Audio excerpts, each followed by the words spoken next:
Assalamualaikum warahmatullahi wabarakatuh. Kami dari kelompok 2 akan menjelaskan tentang peralatan dan sanitasi hygiene untuk pembuatan obat tradisional yang baik. Nama saya Evi Wahyuni. Di sini saya akan menjelaskan sedikit tentang peralatan.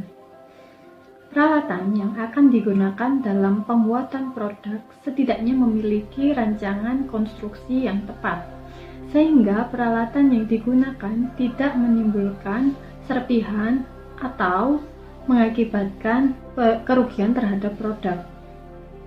Yang kedua, pemasangan peralatan dan penempatan peralatan harus ditempatkan pada tempat yang tepat untuk memperkecil kemungkinan pencemaran silang dan untuk memberikan keleluasaan kerja serta untuk mudah dibersihkan. Penjelasan selanjutnya akan dijelaskan oleh teman saya. Perkenalkan, nama saya Lina Nur Samsiah. Saya di sini akan menjelaskan mengenai jenis peralatan.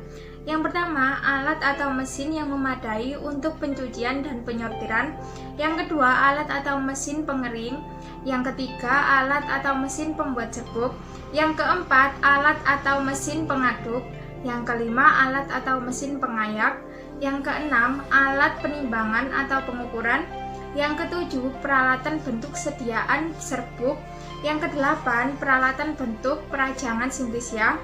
Yang kesembilan, peralatan pengolahan bentuk sediaan pil seperti mesin pembuat massa, mesin pembuat pil bulat, mesin penyalut pil, mesin pengeras, mesin pengemas primer. Yang ke-10, peralatan pengolahan bentuk sediaan cair seperti alat ekstraksi, alat pengaduk campuran, alat penyaring, alat pengisi cairan, alat pembuatan sediaan cairan obat. Penjelasan berikutnya akan dijelaskan oleh teman saya. Saya Nabila Ulanur Savitri dengan nama NIM 13519101151. Nah, di sini saya akan melanjutkan presentasi dari teman saya, yaitu tentang peralatan pengolahan sediaan. Nah, pengolahan sediaan itu dibagi menjadi 5. Yang pertama, bentuk sediaan padat, bentuk sediaan tablet atau kaplet, bentuk sediaan kapsul, bentuk sediaan setengah padat, dan bentuk sediaan salep atau krim. Nah, yang pertama yaitu pengolahan sediaan. Peralatannya bentuk sediaan padat. Yang pertama, alat pembuat massa. Yang kedua, alat pencetak atau pemotong sediaan. Yang ketiga, alat pengering sediaan padat. Yang keempat, alat pengemas primer. Nah, selanjutnya yaitu peralatan pengolahan sediaan bentuk sediaan tablet atau kaplet. Nah, itu ada 6. Yang pertama itu alat ekstraksi bahan untuk mendapatkan yang memenuhi syarat yang telah ditetapkan.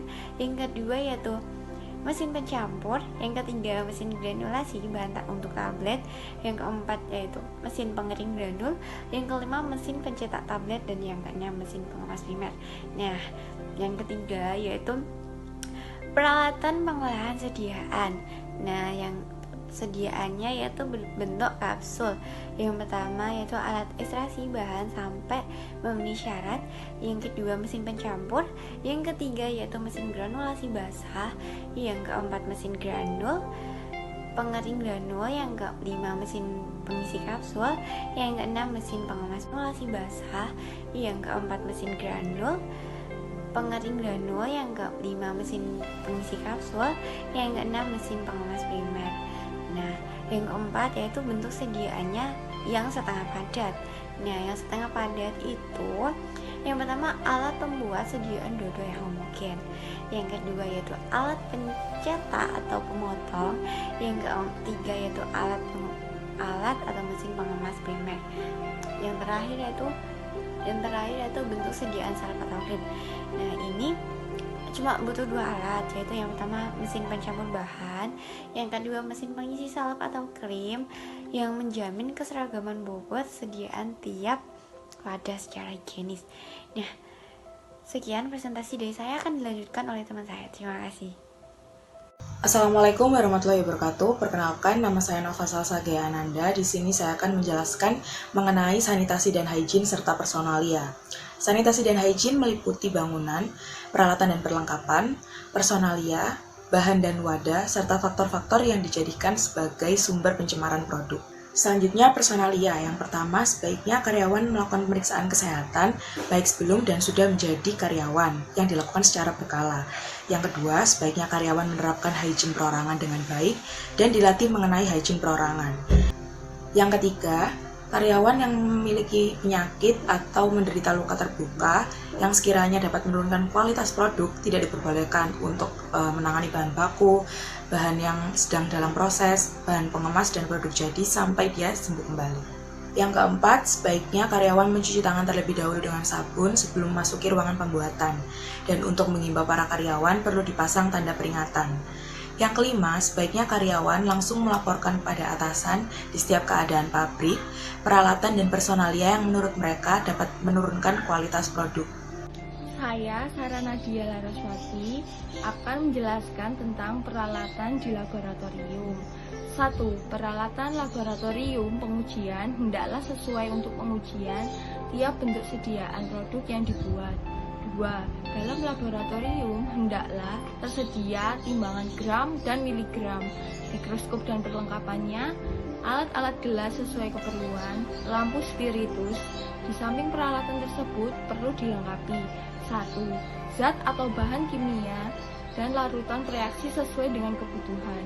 2. Buku-buku persyaratan antara lain Materia Medica Indonesia, Farmakope Indonesia, Ekstra Farmakope Indonesia, dan buku resmi lainnya. 3. Bila memiliki laboratorium mikrobiologi, hendaklah memiliki autoklav, oven, lemari pendingin, LAF, inkubator, peralatan gelas, dan media yang diperlukan. 4. Hendaklah tersedia prosedur kerja standar untuk setiap instrumen atau peralatan dan didekatkan di instrumen atau peralatan yang bersangkutan. 5. Untuk menjamin ketepatan dan ketelitian pengukuran instrumen yang digunakan, hendaklah dikalibrasi secara berkala sesuai dengan jadwal yang telah ditetapkan. 6. Tanggal pelaksanaan kalibrasi untuk masing-masing instrumen dan jadwal kalibrasi berikutnya hendaklah tertera pada instrumen. Atau dengan cara lain yang sesuai. 7. Bagi instrumen yang memerlukan persyaratan, penanganan, atau perawatan khusus, hendaklah disediakan ruangan tersendiri. 8. Dalam laboratorium, hendaklah tersedia pancuran, air pengaman, dan pencuci dekat tempat kerja. Perkenalkan, saya Lali Nur Fajri akan melanjutkan penjelasan mengenai personalia dari SARSA. Sebaiknya hindari sentuhan langsung antara anggota badan dan bahan baku produk antara produk ruahan dan produk arahan.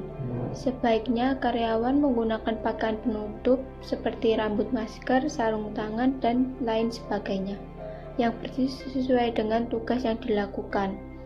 Dilarang merokok, makan dan minum, serta perbuatan lainnya yang mencemari mutu produk di dalam ruangan pembuatan dan ruang penyimpanan. Untuk himbauan karyawan perlu diberi peringatan.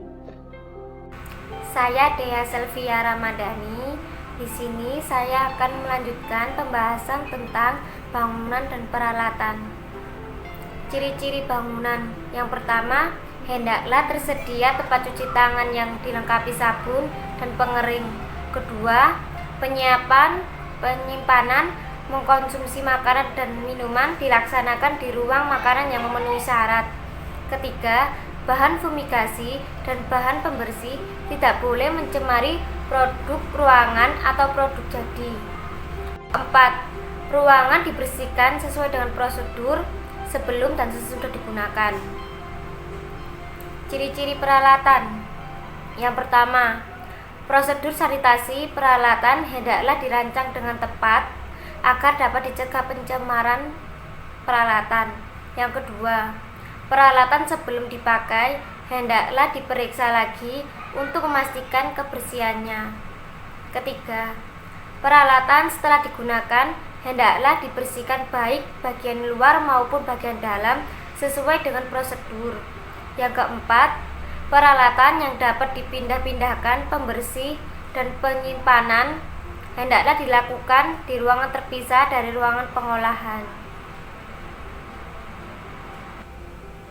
Sekian penjelasan kami tentang peralatan dan sanitasi hygiene untuk pembuatan obat tradisional yang baik.